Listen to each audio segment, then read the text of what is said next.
turn my phone on its side, or is it about like that? That's all like that. It's fine like that. Yeah. Keep it like that then. Yeah. Right. Right, there you go, boys. Right, sorted.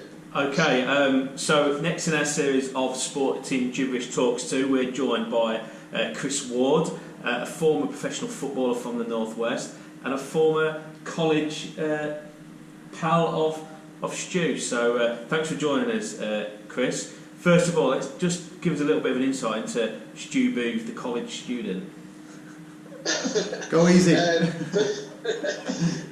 First of all, nobody messed with him.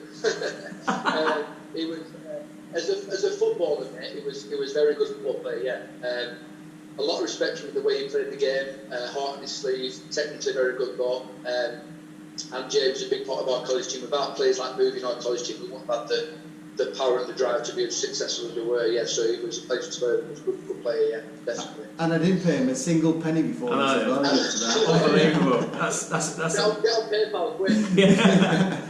Excellent. So, let's start there with college football then. You mentioned a bit of success, and then just talk us through after that college, what sort of happened to you and how you ended up really as, you know, following that many boys' dream of becoming a professional footballer.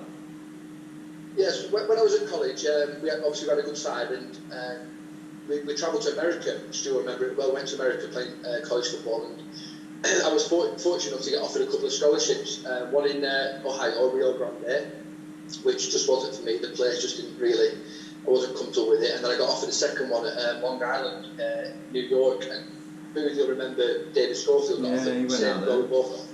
He obviously went to his. Anyway, at the time, it was at college. I started playing for Lancaster City in the Uniform Prem.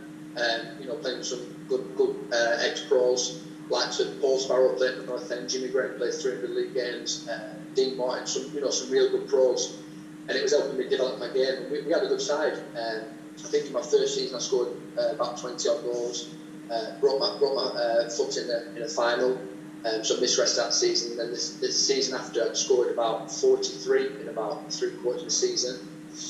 And teams were sniffing around, definitely. Yeah, there was clubs wanted me to go on trial either everywhere. But because I was playing at Lancaster and enjoying it, I didn't want to really interrupt that. I was, basically the manager at the time. Tony Esquiff, I don't know if Booth remembers that name. Yeah, I remember Tony. Quite a lot manager, yeah. He just said, just let them go and watch you playing for Lancaster. Why change it? This is where you're happiest. This is where you're playing your best football. It's better than going on trial, so just stick doing that. At the end of the season, towards the end of the season, at Birmingham showed the biggest interest. Francis actually came to watch me himself. I went on 2 trial games. They were the one willing to sort of follow it through. You could tell that, and that's why, obviously, as Bob said, just go and play a couple of games. So I played 2 trial games at reserve level, so it was good level playing with people like Paul Furlong. I don't remember him played for Chelsea. Yeah. So I was up front with him. I played 2 trial games and scored in both. I mean, there's not much more I could do. And then from there, I signed for 25 grand. Yeah, paid 25 grand for me. So rising to 50. Yeah, I was going to chuck in there. I heard a rumour that just before you'd gone there, you were on Stuart Pearce's Young Ones to Watch list. Is that right? Yeah, I was. Yeah, it was in the News of the World. I think News of the World paper. There was 5 young sort of rising stars to keep an eye on in the non-league game. Yeah, I was one of them. Yeah, I mean, Dad took it out, put it in the scrapbook. I put your success down to the fact that when we were in America, you stole that penalty off me. Where I think so. Yeah. Yeah. To be honest with you, that's what the American scouts said. They said it was the way you scored the penalty. They were interested in it. Just a bit of background. We played in this opening game of the tournament. We played at Cisco XL's, something like that. Yeah. And we were the opening game of the tournament. And it was like a Thursday or Friday night. I can't remember. But all the teams from the tournaments, from like the under 14s, 16s, 19s, were all watching. Must have been about 4,500 people there watching this game. Oh yeah, easily. Yeah. We were not a joke. It was just like they were at us from the get go. We were 1-0 down. Yeah. There must have been about 10 minutes left, and Bordy's hit this volley into the floor, and it's not going anywhere. And just out of nowhere, Wardy appears and just glances his header back across the face of the goal and goes in the bottom corner. 1-1. This is it. This is my limelight story. Pick the ball up. There's about 2 minutes to go. Dart into the area. Drop the shoulder. Lad stuck his leg out. I've gone over his leg. Thrown myself over. I've got a penalty. I've jumped up, dusted myself off, thinking this is it.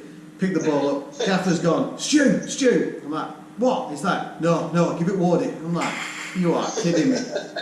Wardy scores, will not go into the celebration, but received a second yellow card and got sent off. I did, yeah. And the thing is, I got 2 or 3 years previous to that, one of my good friends, like called Jimmy Tilleroy, again, you'll probably remember him, he got sent off in the first game of the tournament as well. There's only been him to be sent off, I think, from Preston College history in America, and he missed the rest of the tournament. They banned him for the rest of the tournament, so I'm thinking they'll do the same with me.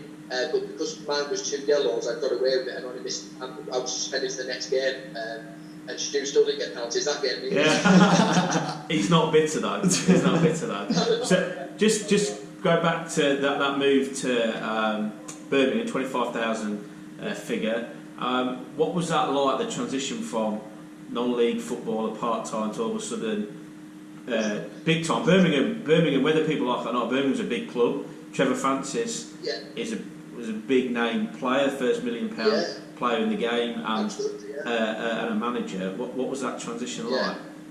Well, it was crazy, mate. I mean, this guy had played 7 times for England. Do you know what I mean? He played in World Cups and stuff. You know, he's sat chatting to you like, you know, with your future for you. You know, you've got things to work on, obviously. And I did have a lot of things to work on. I was very raw. You know, probably like somewhat similar to probably like Jamie Boyd now, who was again non-league for a long time.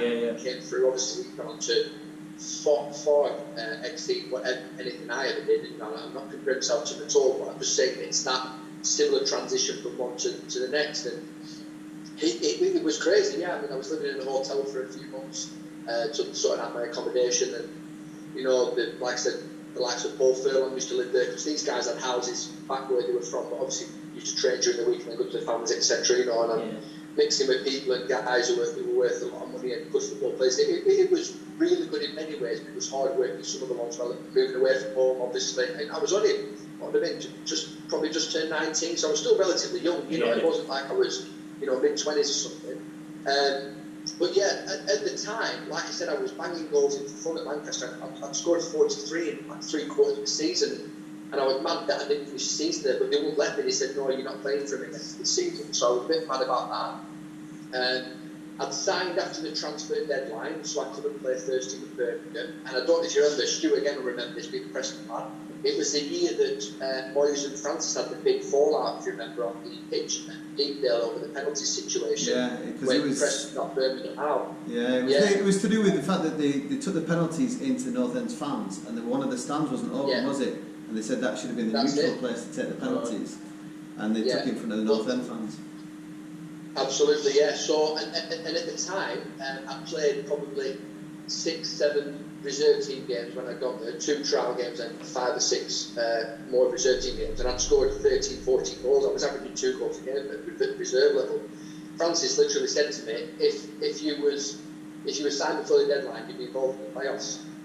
So little bits will look like that, just, you know, can go your way or against you. That went against me, that, because in the playoffs, we only actually, I don't know if you remember, Marcelo, big Brazilian up front, the likes of Furlong was injured, Andy Bowler was injured, Forsfield was injured, Andrew Johnston was injured, there was another young lad, Craig Fagan coming through, who again played a lot of football, played in Premier League. He was in, so there literally been me and Marcelo, so he said he'd be involved. Obviously it didn't work out, couldn't be involved watching from the stands, but it was just one of them things. So yeah, finished that season. Went back pre-season, got really fit as I've ever been. I could, you know, run all day long, more like a marathon runner, especially when you see me touch. So yeah, but yeah, you know, there were new signings coming through and that, and I thought, oh, ready to go. Pre-season friendly started, played against Chesterfield away, beat 3-0, came on and scored. Next day in training, Francis says, anyone who started the game, you can go to David Lloyd and have a little bit of a wind down type thing, but anyone who didn't start the game, who was subbing up, obviously came on, had to train a normal session. So I thought, well, fair enough, but I actually played longer than some of the other lads who started tonight. I came on quite early, but I just thought, no worries. Anyway, he said, next time I'm going to join in today, Francis says, I'm going to join the training. So we had Nico Basson, goalkeeper, if you remember, and Ian Bennett, another goalkeeper. In 2 nets, you've probably done this with drills, quite close to each other. You just get lads at the side with ping balls to you, and you take a touch, you finish, one touch, finish, one touch, finish. So Francis is shooting one, I'm shooting another. shivering from me. Oh God, my hamstring's tight. It's really, it's getting really sore. This. Went to see physio straight after. 4 months I was out, tore my hamstring literally in two more or less. So again, another little bit of luck like that. I was come on in first team, scored next day, tore my hamstring 4 months. And then that's when I met, well, I'd already met him and got quite friendly, but that's when me and another lad got quite friendly and things went rapidly downhill from there, to be honest. So there's two stories. One was, I've heard this story about how you're greeted by another centre forward. Do you want to just give us a little bit of a lime insight on that? Yeah, well, when I signed, Jeff Forster had signed not long before. I think he'd signed for 2.5 million or something. And he was sort of injured. Like I said, he wasn't in the playoff squad. He was sort of injured at the time, and he was trying to play a reserve team game to get back fit. And I played up front with him away at Wolves. Obviously, Birmingham Wolves at any standard of football, whether it be junior teams or reserves or big rivals, they hate each other. And we beat them 3-0. There were some good players in that game. I think for Wolves as well. And we beat them 3-0, and I scored all three of them. And as we were coming off the pitch, I always feel, how can I put it, basically told me to stop scoring and be a good boy and do it on talk because I'm only a young kid and I shouldn't be taking his place in first team. That's what he said in a roundabout way. Yeah. He was a good guy for the move. He was a top player, a good guy. He was a jokey way, but yeah, he was quite close at the time, so I was taking quite light with him. Because obviously it sounded, I think, like I said, about 2.5 million. I'd signed for 25 grand, but it's all relative. That was that. So going into your injury, I know the full story about this, but we'll not let anybody know yet. But you became good friends with this fellow professional footballer. From what